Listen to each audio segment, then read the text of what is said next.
So folks that are watching my videos have been asking me the tools I use to make my videos, and I thought I would make this short video showing you basically the 3 tools that I would use to make any flashlight video.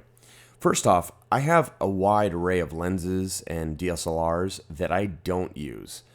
And honestly, it's just because if I was doing the highest level of production, I would care about selecting a prime lens and using a really great full frame DSLR body.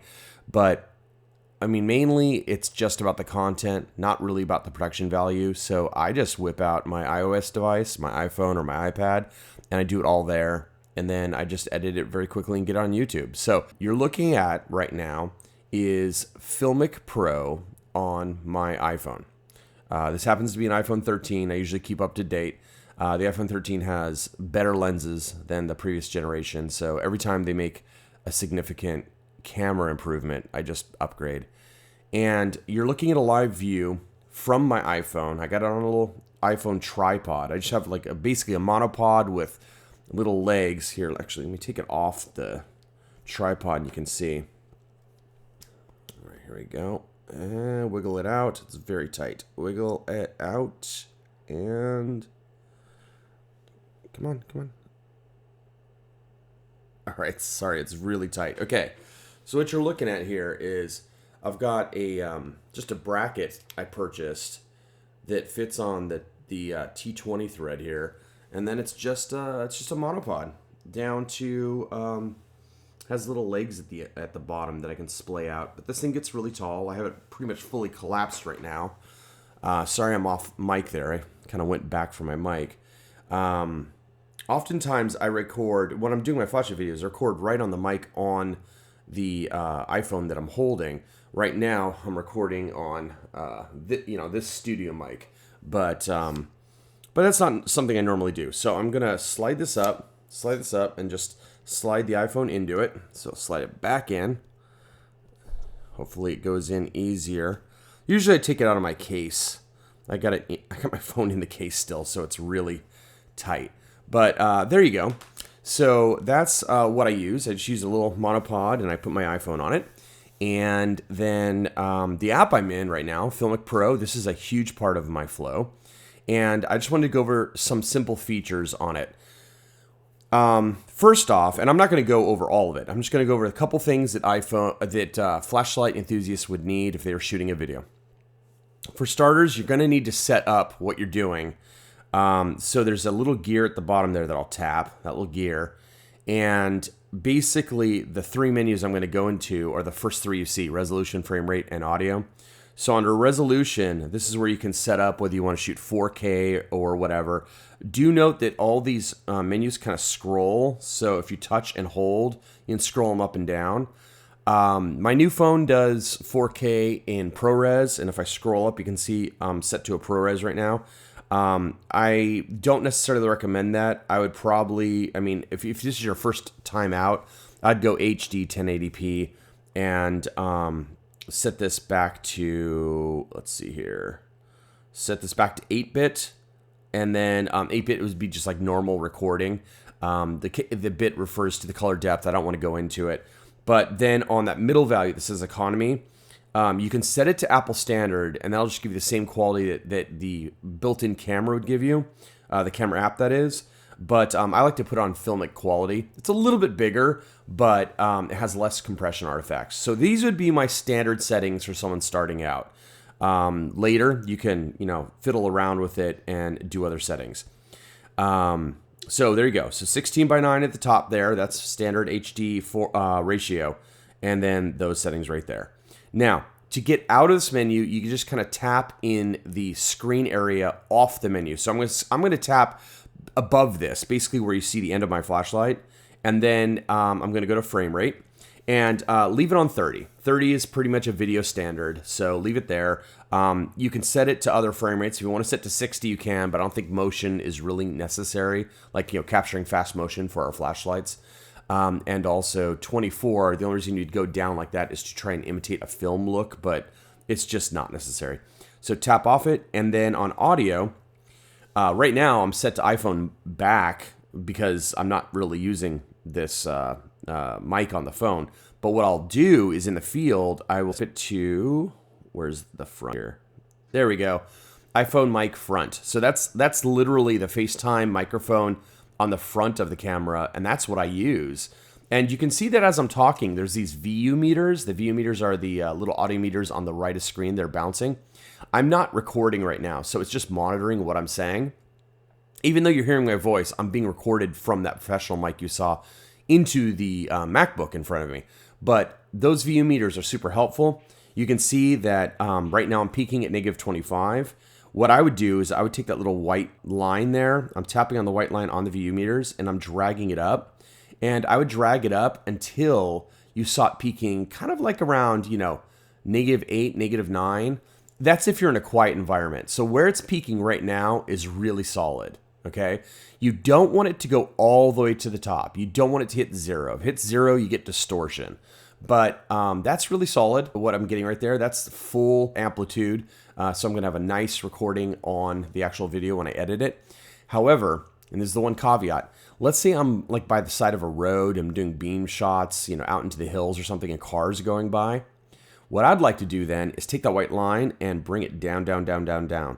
And as I bring it down, notice that it's turning the gain down on the audio, which means that, you know, it's not as loud amplitude-wise. And you might say, well, that's counterintuitive. You're getting quieter. Right, but here's the deal. The cars are getting quieter as well, right? So what I would do is I would sit there not speaking. And you see how the VU meters like go silent when I don't speak? Well, I would do that. Here, let me imitate some sound with my hands. So I'll just do this. Actually, hang on. Let me bring it up. Okay. So watch when I clap. You can see that it's recording it. See it? Okay. So, but if I pull it down, watch this. Yeah, it doesn't say it, but it has my voice, right? So that literally means that in the recording, you would have your voice, but not that quieter or distant sound. So much better to do that and then raise the volume in your software, because then you won't hear that ambient noise. And also remember that how close you are to the mic super matters. Right now, I'm only about 6 inches from my iPhone, so it's picking up my voice very well. Watch this. As I move closer to the iPhone, I'm not changing the volume of my voice at all, but see how the levels went up? That's just because now I'm like 2 inches from the iPhone. That's called close miking. So that's my tip about miking.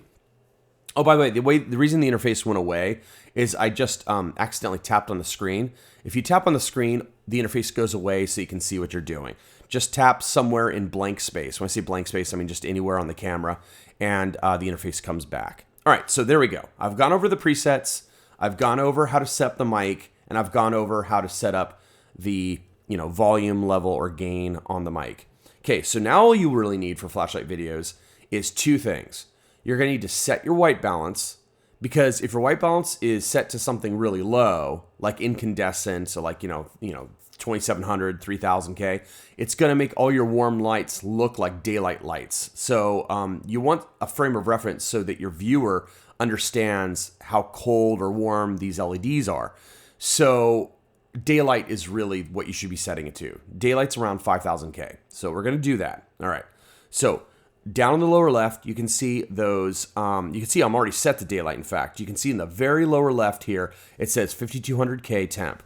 The reason why it's locked at that right now is because you see where those 3 little color circles are? If you tap on that, you open up the white balance menu, and you can see that all the presets on the bottom, I'm selected on the sun.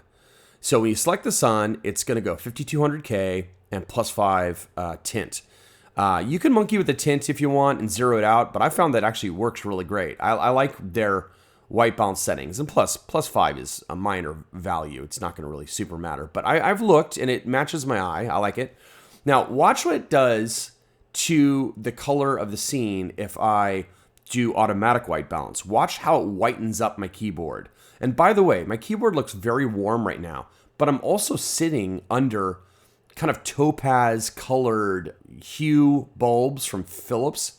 So watch this. If I change the temperature of the bulbs, hey Siri, turn the office lights to white. Okay, let's wait for the change. Okay, see that white color balance change? And notice that the reason that was evident was because I've got my white balance locked. Okay, if my white balance was automatic, you'd never notice it. Okay, so watch this. Let me go to automatic, AWB, automatic white balance, and let me tap off. So everything looks white. That's fine. Hey Siri, turn the office lights to topaz. Now, it warmed up a little bit for a moment, and then it got white again. Did you notice that on screen? So that's the problem, is the automatic white balance is going to struggle with it and try and make white things white.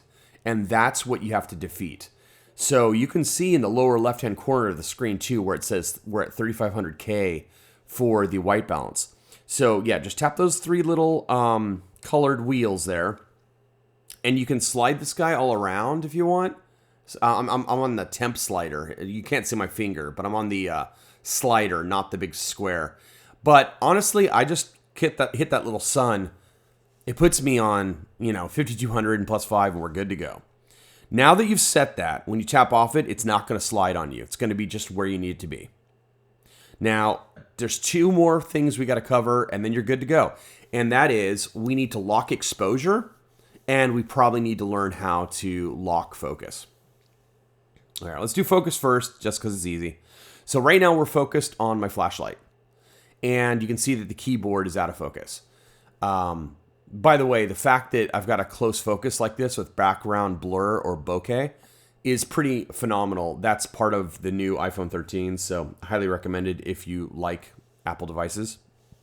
Now, how do I focus on the keyboard? Well, you got those two reticles on the iOS app, and one's a circle and one's kind of a open square. It's got little chunks out of it. The square is focus, the circle is exposure. So right now the square is on the flashlight, so that's what it's focusing on. Let me just drag that square over to the keyboard, and you can see now I'm focused on the keyboard. All right. So that's simple. Whatever it's landed on is what it's going to focus on, right? Now, during a video, I tend to like to lock my focus at infinity so it doesn't focus hunt. Because the iPhone will continuously look at that reticle and try and focus on whatever's in it. And if I'm waving a flashlight in front of it, or I'm, a car goes by with its headlights, you can see the camera automatically try to refocus. So what I like to do is put it on the thing that I want to be focused on. So let's put it back on the keyboard, and then lock it by tapping the reticle once, and it turns red. Now, even if I put, the flashlight here right in front of that, it's not going to focus on it, okay? Now let me untap it so it goes white again. You'll see it focuses on the flashlight. Now let me lock it by making it red, and when I move it, you see it stays on that focus point, which, by the way, is neither the keyboard nor the top of the flashlight. It's actually the bottom of the flashlight, as you can see.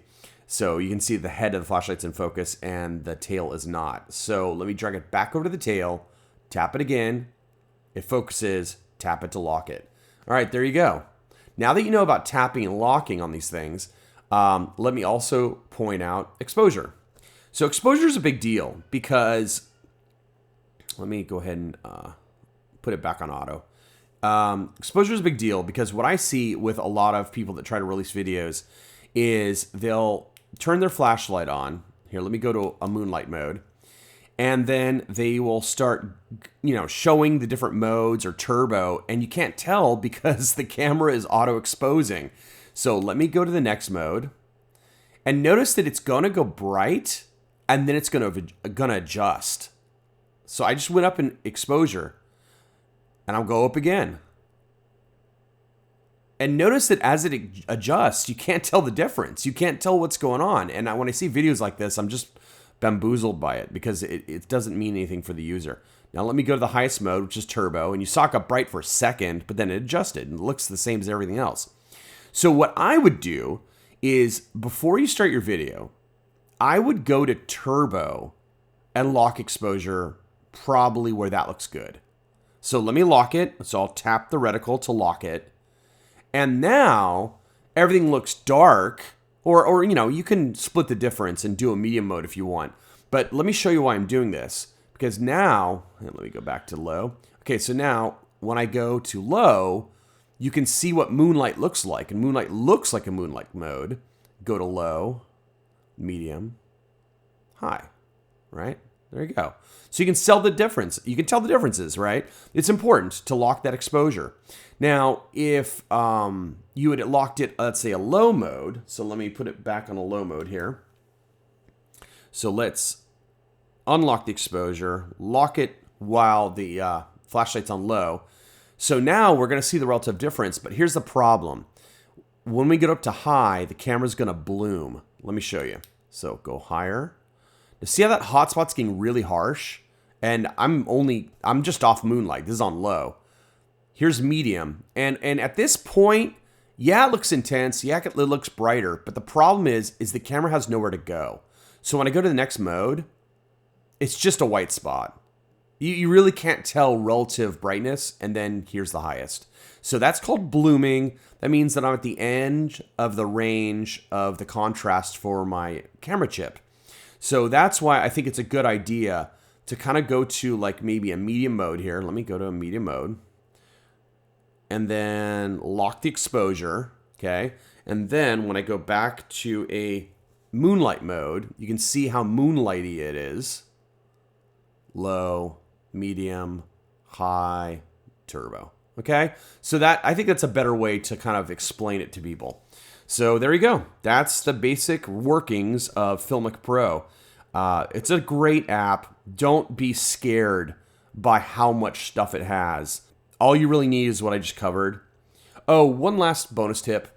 Down here, this little thing that looks like a greater than symbol looking up. It's right next to the gear icon. If you click on that, that's your lenses.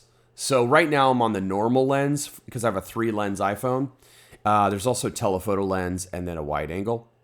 The wide angle is a really just kind of a poor lens, to be honest. It actually does correction in the camera for some of the astigmatism and other defects in the lens. So I wouldn't use that ever.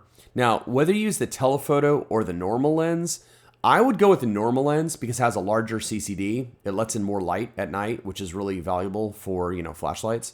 You can use the telephoto. I just find it, since the CCD is a little smaller, the chip is smaller, that it gets a little grainier faster. And that human little outline, that's the selfie camera. That's the front-facing camera. And the third tool that I use for making my videos is Davinci Resolve by Blackmagic Design. It's a nonlinear video editing software like Final Cut Pro or Adobe Premiere. However, this one is much better and completely free. Why do I say much better? Well, I'll just suffice to say that I used to actually teach Final Cut Pro and Adobe Premiere at the high school and college level for about a decade. In one year, I went to NAB and I was looking around, and most editors there were using Avid Media Composer, which is the industry standard in Hollywood, but it's also like $40,000 a seat. And when I looked around to see what people were using besides that, some people did use Final Cut Pro, but they were the minority. Almost nobody used Premiere that I saw, mostly due to the fact that it's very buggy and crashy. But a lot of people were using Davinci Resolve to edit. And I was actually surprised about that because I had been out of the film business for a little while, and I was in education, and I hadn't realized that the industry had moved past Final Cut Pro. And then I realized that it made total sense because, one, when you're using Avid Media Composer to edit, you're going to round trip it to Resolve for coloring. So now that Blackmagic has upgraded Davinci Resolve to be a really, really good NLE, nonlinear editor, a lot of people were just staying in Resolve. Now, when I say a lot, I mean, still the industry, when you're talking about feature movies, they still mainly use Avid Media Composer. That's still the de facto standard. But Davinci Resolve is definitely second up. It's towering over Final Cut Pro and Premiere. And I think mainly that's because Final Cut Pro, they went to their magnetic timeline. All the editors hate it. I hate it. And secondly, I hate to talk smack about Adobe, but it's just like Premiere's kind of like an afterthought for them. I mean, you know, their bread and butter is definitely with Photoshop. They have need for, you know, a full suite, and so they have Premiere. But I mean, there's just so many bugs in it, and it's really inefficient. Anyways, yeah, I just think that if you're editing today, I think you should take a serious look at Davinci Resolve. It's free and really good. So there you are. Those are the 3 main tools I use every time I make a flashlight video, and I hope this helps elevate your flashlight video productions.